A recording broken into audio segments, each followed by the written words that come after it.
Welcome to Heart with Anna. We are now about halfway through our spotlight on cardiac athletes. Lars Andrews wrote a book called Cardiac Athletes, and he was a guest on Heart with Anna. He's now gearing up to assemble Cardiac Athletes 2, featuring stories about athletes who have undergone cardiac procedures. Some of the athletes were born with congenital heart defects, and some had acquired heart disease. I've been enjoying interviewing some of the athletes who will be featured in his book. Today, we'll be meeting Martin Brady. Welcome to Heart with Anna, Martin. Hello to everybody, and thank you for asking me to be on this podcast.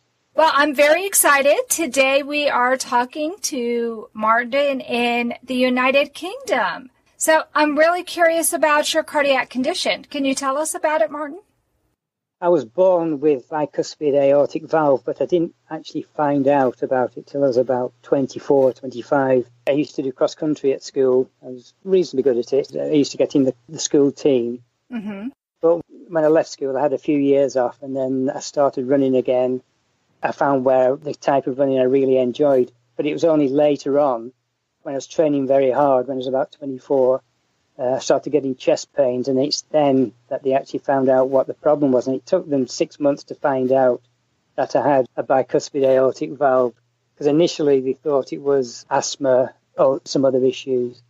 It's only till I had an angiogram when they actually found out that that was a problem. Wow, so they thought it was asthma. That was one of the thoughts that the doctors had at the time, because I was very fit. Mm-hmm. And at the time, I was training very hard. I was training for a marathon, actually. It was going to be my first marathon. And I was training very, very hard for that. And I was getting chest pains. And one day I was getting slightly out of breath as well. And when I was running, it was quite sore as well. So I went to the doctors and they said, oh, we can't hear anything. One of the doctors said it could be asthma. And then eventually I saw a GP doctor and he said, I want to just give you an echo. Right. And when he did that, it was then that he realised that it could be a heart issue, but he wasn't sure what it was. But he said, it looks like you might have a little bit of thickening in the heart, from the heart wall. So I ended up being sent to hospital to see a cardiologist. And when he listened to it, he said straight away, you've got a heart murmur. And then he had to have an angiogram soon after that. And then they confirmed that it was a bicuspid aortic valve, which was causing all the problems. Okay, so this was quite a surprise because you had been fit all your life and you had been exercising all your life. What ended up happening after they discovered that it was bicuspid? Well, initially, the cardiologist said I'm going to have to stop running for a while, because I'm not sure whether he thought there was some other issues with the heart, because of being relatively young, say 24. But he never went into any details, but he said, I think I want you to stop for a while. So I did do. And then eventually I started doing little bits of jogging and got back into running again. Saw the cardiologist again, and he said, oh, it's okay to run now. So then I went back into doing full training, but not doing marathon training at the time. It was a lot shorter, things like 6 miles instead of doing 20 miles for training. Yeah, there's a big difference. The stress that you put on your heart for a marathon is different than if you're just jogging a couple miles. When the problem came around, I'd switched from main kind of running, which was fell running, which is running up and down mountains. That was my key sport. It's what I really enjoyed doing. That particular year, I thought, I'm going to try something different. I'm just going to take a bit of time out from the mountain running and then train for a marathon. So I was going out and doing long training runs on the road. When I'm running on the mountains, the stress is a lot less. People probably think it's going to be harder, but for me, it's not, because 1 minute you're running fast, then it's slow.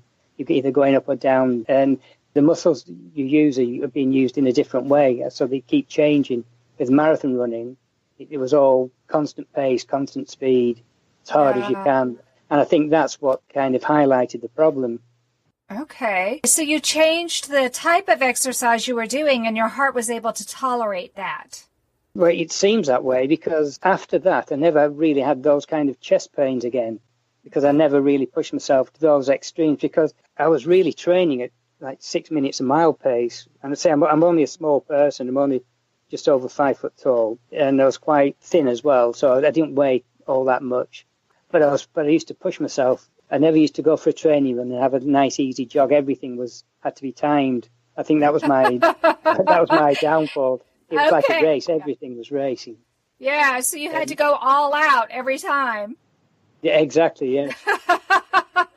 That's what it's like being a youngster, I think. I was only thinking about this the other day, about the difference between now and then, that my training now, I'll have an easy day. On the odd time, I'll push a bit harder. Whereas before, it really was, I'd time myself to street corners, certain points on the route, and I'd always be trying to beat it every time I went out for a run.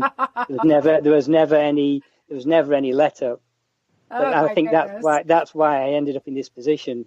Right, right. Okay, so after they discovered you had a bicuspid aortic valve, did you have to see a cardiologist regularly? Initially, they started at 6-month intervals, and after about 2 years, it went on to yearly intervals. At the time, they said, you may need to have this valve replaced, or you may not do, it depends. Initially, they talked about there being regurgitation in the valve, and then they said the heart was slightly enlarged as well. One of the left ventricle was slightly enlarged as well, because it was the aortic valve that was the problem. Right.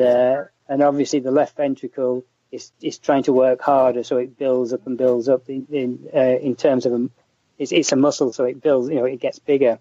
Right. So I think when I was going to see the cardiologist, each time I went, I'd have an echocardiogram and an ECG, and then they compare it from the previous year to see whether the heart was getting any bigger, how bad the regurgitation was, whether that was getting any worse. Right. That went on for several years. And in this time, though, I was back onto the hill running, the fell running. Okay. That was really my main sport, to swim every day as well, before I went to work. So I had a combination of like running and swimming and a little bit of cycling as well.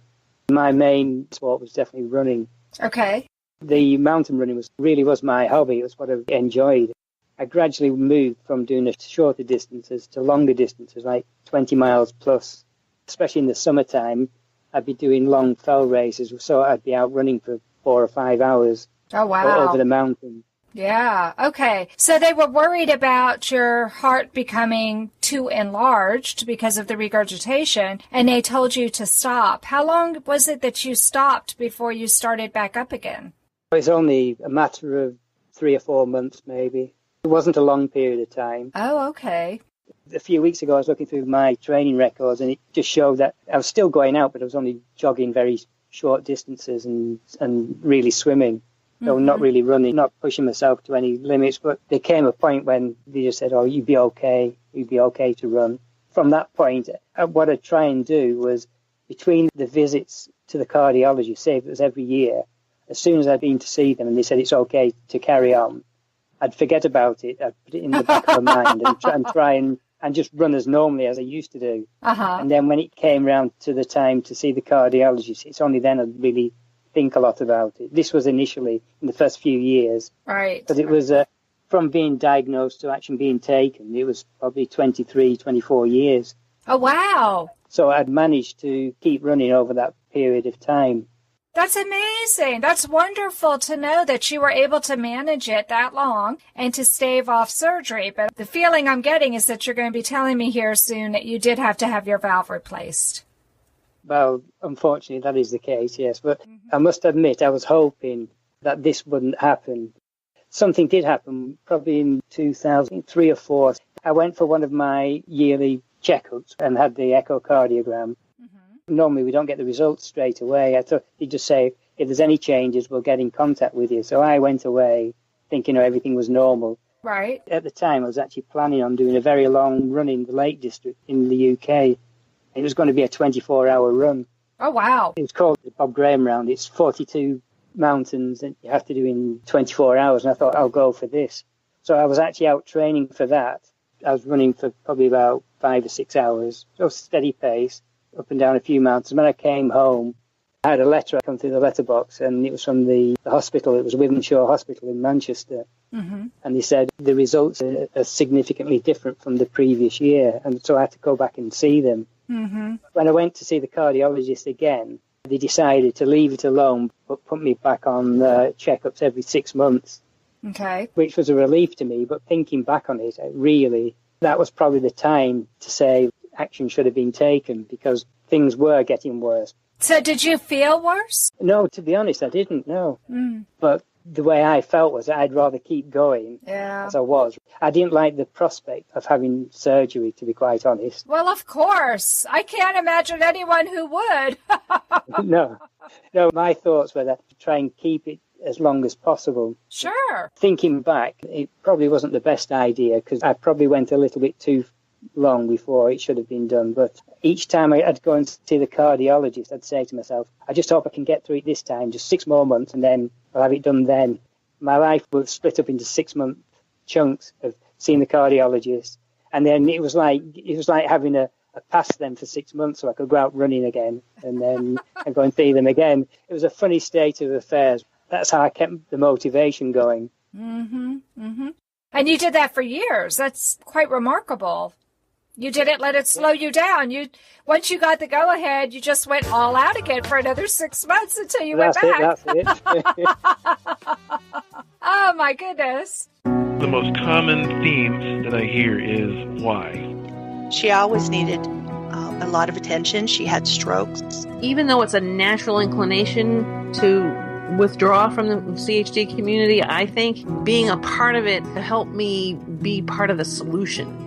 Heart to Heart with Michael. Please join us every Thursday at noon Eastern. I'm Michael Eben, and I'll be your host as we talk with people from around the world who have experienced those most difficult moments.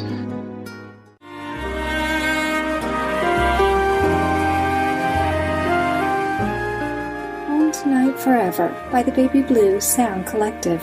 I think what I love so much about this CD is that some of the songs were inspired by the patients. Many listeners will understand many of the different songs and what they've been inspired by. Our new album will be available on iTunes, Amazon.com, Spotify. I love the fact that the proceeds from this CD are actually going to help those with congenital heart defects. Enjoy the music. Home Tonight Forever. When did you end up having surgery, Martin? It was in 2009. I was swimming. I usually go swimming Sunday mornings. I was doing a mile swim, and I just didn't feel right. I'd done about 16 lengths, quarter of a mile, and I just thought the chest was feeling a bit heavy, and things didn't feel right at all. And I got out to the pool early, which is unlike me. And I thought, well, I'll go home and I'll be all right then. So I went home, and it didn't get any better. So my wife ended up taking me to the hospital. And as soon as I got in there, they did an ECG, and then I got rushed in to be looked at. You normally have to wait quite a while, but it was straight in. And the heart rate was at 220 beats a minute, which was quite very high. Yeah. That was the thing that was causing the discomfort. Sure. So the doctors were trying all sorts of things to try and get the heart rate back down. Right. Eventually it went down on its own. It just disappeared. But they kept me in the hospital overnight, and then it started again. So I had 6 hours of that. They had to put the heart back in rhythm again. Oh, my goodness. That must have been really scary for you. It wasn't the best of times, I must admit. But when it was done, it was then, I think I really realised that now was the time. Yeah. I think that action had to be taken because the doctor was saying it's being overstressed now and it's time that the valve should be replaced. Because this time, they said, as well as the regurgitation, they said it was stenoic as well. So they said it was, I think it was 0.8 of a centimetre. So that's the limit at which they think surgery is required. Right. Also, on top of that, the heart was enlarged and also had an aneurysm of the aorta as well. So there was all these things were coming into play. Sure. It was multiply complicated. Yes, what it meant was that now was the time to have surgery. Once I got it into my mind that was the case, things were a lot easier then to cope with it. The thought of having open heart surgery was quite daunting, but once I realised that it had to be done, it wasn't so bad after all. It was, once I kind of accepted it, I thought, well, we'll get it done and then we'll see what happens on the other side. But I had problems with this. I had to see a surgeon. Right. Because I knew that potentially I'd have to have a new heart valve. Right. I did a bit of research into the different types of valves, the tissue valves and the mechanical valves. Right. I was 48 at the time. Okay. So I'd already got it in my mind what type of valve I wanted. So when I went to see the surgeon... I'm just not surprised at all. You probably told him exactly what you wanted, didn't you, Martin? Well, nearly. When I saw the surgeon, he said, no, we'll have to talk about valves. And I said, I know it's a very contentious subject. Mm-hmm. It's very personal which way, the choice. Right. I got it in my mind which way I wanted to go with it. Uh-huh. And the surgeon thought, because of my sporting background, thought I'd go for a tissue valve. But I decided, because of my age, that I'd have a mechanical one. Okay. And I was only thinking the other week that if it was today, I'd probably go the other way, but I accept the fact I've got what I've got. The surgeon was quite happy with that. He said, right, if that's what you want, that's it. We'll go with that. Okay. I haven't really had any problems since with this valve. The surgery was in the beginning of 2010. It took quite a while to get over the surgery, but the surgery wasn't as bad as I thought it was going to be, especially the wait in the hospital. I still think it's the strangest thing that's happened to me was that I've never felt as calm in my life as I did the hours before surgery. It was a really strange feeling. Once I was in the hospital, I just felt, right, now's the time, we're going to get this fixed. It would be the start of my new life. It really was a strange thing. Yeah. I've never felt that before, ever. There's a real kind of calmness about the place. Wow. It sounds like you had you had many years to come to grips with the fact that this was something that needed to be done. And by the time it did have to be done, you were perfectly at peace with it. Yeah, I think that's part of it, because there's a website, a forum called valvereplacement.com, and I used to spend quite a few hours on that, just reading what people had talked about. And I knew what it was like after, what it would be like afterwards, and the worry before, and obviously the valve choice as well. And because I'd done the research with the valve, right, that was one less stressful thing to go through. Sure. I think that helped a bit. Yeah, and there wasn't the uncertainty. Do I have another 6 months? Do I have another year? Yeah. You were just going to have that taken care of. So was your surgery a little more complicated because of the aortic aneurysm?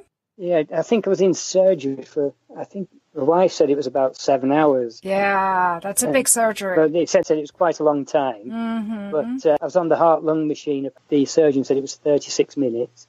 Okay. I remember when I woke up, I just remember thinking, thank God I don't have to go through that again. That was my first thought. And the other thing was, there was this kind of a feeling that we were talking about the 6-month intervals, and there was a kind of relief. I didn't have to go through the 6 months intervals anymore, because this was it. This is stepping over the this obstacle. Yeah. I'm on the other side now. Right. It was a good feeling to say, right, we can be positive now. We can go and we'll see what I can do. So what does being a cardiac athlete mean to you, Martin? Well, for me, cardiac athletes really helped me get back into appreciating athletics again, because, as I say, I was struggling trying to find the new me, the new Martin, the athlete. And it's only when I actually kind of spoke to other cardiac athletes that I realised that other people have been through the same thing. Mm-hmm. I've met quite a few of them now, and we've got a meet-up in 2 weeks where there's a race where there's a 5K, 10K and a 10-mile race, and we all meet up. Somebody put it on Facebook the other day saying, it's almost like you may have met them for the first time on that day, but it feels like you've known them for years. There's this common bond. Yeah. They're I find very like-minded people. They're all with a desire to do something. Yeah. What it means is I change the way I do things slightly, but I still go and do things. I've done things now with the heart valve, with things that I'd never done before. Like I did a cross-country ski race. I cross-country ski once every few years, and there's a race I always wanted to do. This was in Austria, in Europe. Uh-huh. I thought, well, I'm going to do it. It was 26 miles, but I arranged the flights and everything so I could get there enough time to train for it. This is just to get round. It's not to be anywhere near the front. I look back and I think, I'm glad I did that now. It's an important milestone in my life. This is the thing with cardiac athletes. The things I find is that quite highly motivated. When they want to do something, they do it. Yeah. It doesn't matter.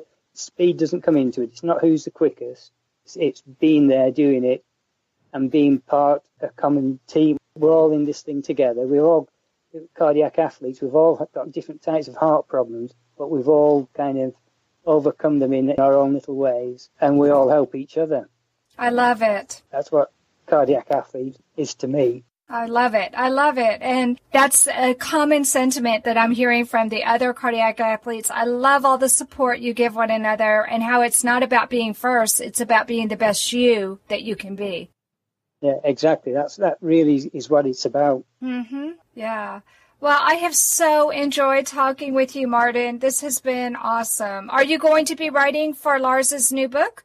I did a few pages of my story. That's great. I reached a milestone as well the other week. I've done 500 races now, running races, since my valve replacement. So that's 7 years. Wow. 500? Well, somebody said that's an achievement in itself. It certainly is. A lot of them are only very short. A lot of them are only very short races, but this is what it is. I look at it as it's my new life now. Yeah. It's not at full speed anymore. It's going out and enjoying it, and I enjoy doing these runs. A lot of them are like park runs as well. I don't know if you have them in America, but these 5K runs Saturday morning. Yeah, we have them. Mm-hmm. That's another place to meet the cardiac athletes and other like-minded people. Right. Wow, that's amazing. Over 500. That is quite a milestone. Well, thanks for coming on the program today and sharing your story with me, Martin. There's no problem. Thanks for asking me. It's been so much fun. Thanks for listening today, friends. Please come back next week when we'll feature another cardiac athlete. And until then, friends, remember, you are not alone. Heart to Heart with Anna is a presentation of Hearts Unite the Globe and is part of the Hug Podcast Network. Hearts Unite the Globe is a non-profit organization devoted to providing resources to the congenital heart defect community to uplift, empower, and enrich the lives of our community members. If you would like access to free resources pertaining to the CHD community, please visit our website at www.congenital-heart-defects.com for information about CHD, the hospitals that treat children with CHD, summer camps for CHD survivors, and much, much more.